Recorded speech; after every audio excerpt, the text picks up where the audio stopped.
Je vous l'annonçais dans les titres, une mission de haut niveau de la Communauté économique des États de l'Afrique de l'Ouest, CEDEAO, séjourne en Côte d'Ivoire. Elle vient pour recueillir les besoins du pays afin de préparer la stratégie d'intervention de la CEDEAO. Le compte rendu de Michel Digré.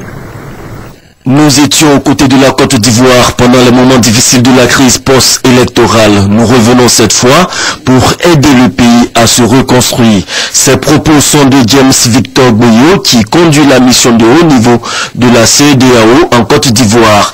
Après la séance de travail avec le ministre de l'intégration africaine, la délégation a rencontré le ministre de la Justice, Maître Aoussou Janou, a souhaité une implication de la CEDEAO pour le rapatriement de certains Ivoiriens contre qui des mandats d'arrêt ont été lancés.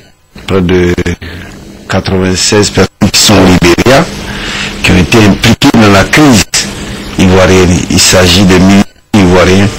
Nous sommes en discussion avec le gouvernement libérien pour pouvoir en amener. Au Ghana aussi se trouvent de nombreuses personnes. Dernière étape de la série des rencontres de ce jour, le palais présidentiel au plateau où la délégation de la CEDEAO a été reçue par le secrétaire général de la présidence. Amadou Koulibaly a fait des requêtes en vue de la reconstruction de la Côte d'Ivoire. Nous souhaitons que dans la relation Union européenne-CEDEAO, vous puissiez donc plaider et travailler pour un soutien massif de l'Union européenne donc à la Côte d'Ivoire. La CEDEAO est venue donc pour évaluer avec nous les questions sécuritaires. Vous savez que nous avons une frontière commune avec le Libéria et le Ghana. Au plan humanitaire, vous savez qu'il y a eu les déplacés internes et externes.